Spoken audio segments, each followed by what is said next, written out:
दोस्तों इस वीडियो में हम बात करेंगे इंडियन कॉन्स्टिट्यूशन के आर्टिकल्स 31A, 31B और 31C के बारे में, जो कि हमारे फंडामेंटल राइट्स के लिए कुछ और एक्सेप्शंस स्पेसिफाई करते हैं, जो कि बाकी सारे एक्सेप्शंस जो भी हमने देखे थे उनसे अलग है। दोस्तों ये वीडियो फंडामेंटल राइट्स की वीडियो की सीरीज का 8वां वीडियो है। अगर आपने पहले वीडियोस नहीं देखे हैं तो मैं आपसे रिक्वेस्ट करता हूं कि आप उन्हें देख लें, ताकि आप फंडामेंटल राइट्स के बारे में और अच्छे से समझ सकें। आप जान सकें कि वो कहाँ एप्लीकेबल है, किसके अगेंस्ट एप्लीकेबल है, कब एप्लीकेबल है, और बाकी सब चीजें जो भी हमने डिस्कस करी है। दोस्तों शुरू करने से पहले एक जरूरी बात। दोस्तों इस प्रेजेंटेशन में जो भी आर्टिकल्स मैंने लिए हैं, जरूरी नहीं है कि वो इंडियन कॉन्स्टिट्यूशन की ओरिजिनल लैंग्वेज में ही हों। यानी कि जिस भाषा में कॉन्स्टिट्यूशन में आर्टिकल स्पेसिफाई कर रखे हैं, मैंने उसी भाषा में उन आर्टिकल्स को इस प्रेजेंटेशन में नहीं लिया है। मैं उन आर्टिकल्स को समराइज करता हूँ और आपको एक्सप्लेन करता हूँ।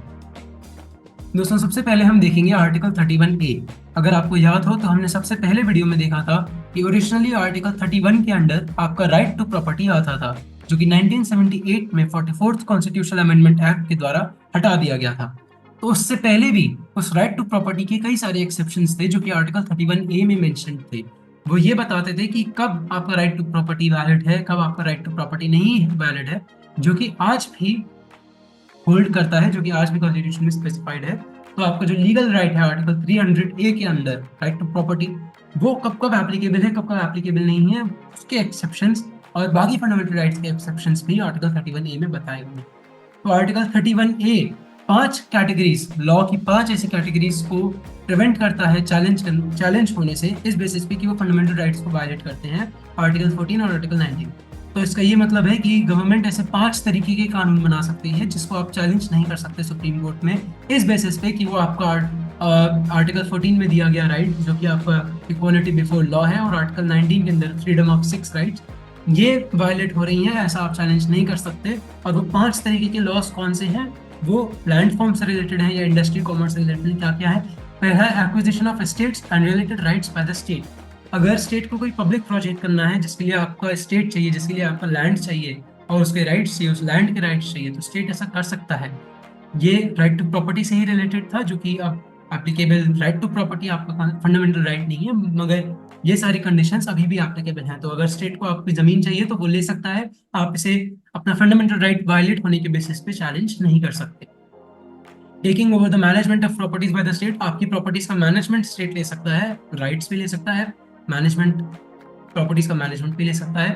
अमालगमेशन ऑफ कॉर्पोरेशंस, अगर स्टेट को लगता है कि कोई दो कॉर्पोरेशंस को मिक्स कर देना चाहिए तो भी वो ऐसा कर सकता है। आपका फ्रीडम ऑफ एसोसिएशन यहाँ पे काम नहीं आता, आप अपनी एसोसिएशन को मैनेज तो कर सकते हैं, बट स्टेट ऐसा कर सकता है, लॉ बना सकता है कि अगर कॉर्पोरेशंस को मिक्स करना हो।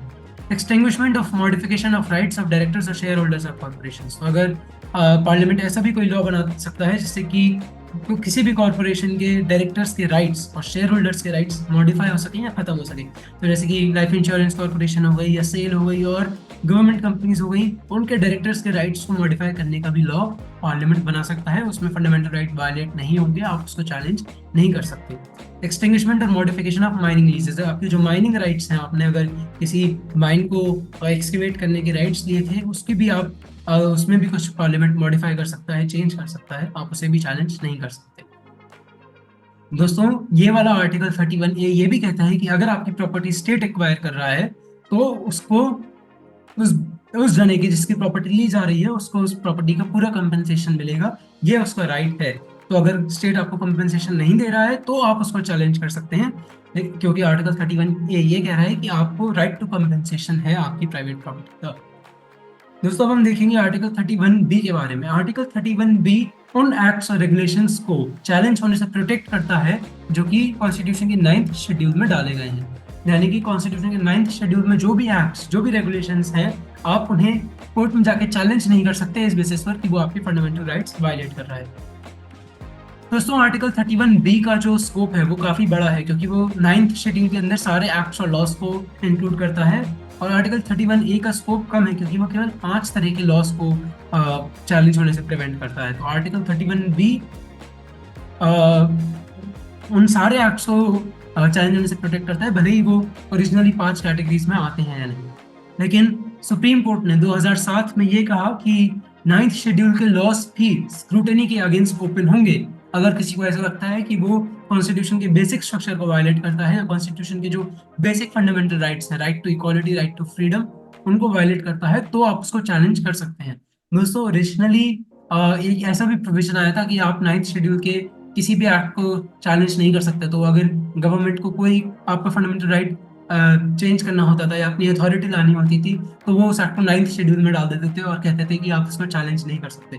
तो इसी को ध्यान में रखते हुए कि आप ऐसा कोई भी कानून ऐसे 9th शेड्यूल में नहीं डाल सकते, उसको प्रिवेंट करने के लिए सुप्रीम कोर्ट ने बोला कि ऐसा अब एप्लीकेबल नहीं होगा। अगर किसी को लगता है कि बेसिक स्ट्रक्चर वायलेट हो रहा है तो आप उसको चैलेंज कर सकते हैं। दोस्तों अब हम देखेंगे आर्टिकल 31C के बारे में। आर्टिकल 31C ये कहता है कि ऐसा कोई सा भी लॉ जो कि डायरेक्टिव प्रिंसिपल्स को इम्प्लीमेंट करने के लिए, जो कि 39B और 39C में बताए गए हैं, ऐसे डायरेक्टिव प्रिंसिपल्स को इम्प्लीमेंट करने के लिए अगर कोई भी लॉ बनाया गया है तो आप उसे चैलेंज नहीं कर सकते। उस लॉ को नल एंड वॉइड डिक्लेयर नहीं किया जा सकता इस बेसिस पर कि वो आपके आर्टिकल 14 और आर्टिकल 19 को वायलेट कर रहा है। दोस्तों ये हमने पिछले वीडियो में भी देखा था जब हम राइट टू फ्रीडम की बात कर रहे थे, उसमें भी हमने ये एक्सेप्शन देखी थी कि ऐसा कोई सा भी लॉ जो कि आर्टिकल 39B और C के अंडर बनाया गया है, आप उसे चैलेंज नहीं कर सकते। दोस्तों ऐसा कोई सा भी राइट जो कि आप ऐसे किसी लॉ को चैलेंज नहीं कर सकते जिस लॉ ने बोला है कि वो ऐसी डायरेक्टिव प्रिंसिपल को फॉलो करेगा और वो उसे फॉलो नहीं कर रहा है, वो उसे इफेक्ट में नहीं ला पा रहा, आप उसे भी चैलेंज नहीं कर सकते, ऐसा आर्टिकल 31C कहता है। यानी कि लॉ ने बोला था कि वो ऐसा डायरेक्टिव प्रिंसिपल इंप्लीमेंट करेगा मगर नहीं कर पा रहा, नहीं उसको इफेक्ट में ला पा रहा, तो आप चैलेंज नहीं कर सकते। लेकिन सुप्रीम कोर्ट ने बोला कि जो सेकंड प्रोविजन है आर्टिकल 31C का वो अनकॉन्स्टिट्यूशनल है, ऐसा नहीं हो सकता कि आप चैलेंज नहीं कर सकते उसको। क्योंकि अगर आपने कोई लॉ बनाया है कि वो किसी पॉलिसी को इफेक्ट में लाने के लिए बनाया और वो नहीं ला पा रहा, तो फिर आप उसको जरूर से चैलेंज कर सकते हैं। ये प्रोविजन अनकॉन्स्टिट्यूशनल है, ये प्रोविजन इनवैलिड है, क्योंकि कॉन्स्टिट्यूशन का बेसिक स्ट्रक्चर ही है जुडिशियल रिव्यू। तो सुप्रीम कोर्ट ऐसे लॉस को भी चेक कर सकती है। तो दोस्तों मैं उम्मीद करता हूं कि आपको आर्टिकल्स 31A, 31B, 31C समझ में आए होंगे, आपने फंडामेंटल राइट्स के एक्सेप्शंस को समझा होगा। अगर आपने इस वीडियो में कुछ भी नया सीखा, आपको कुछ भी अच्छा लगा, तो इस वीडियो को लाइक जरूर करिएगा। वीडियो देखने के लिए धन्यवाद।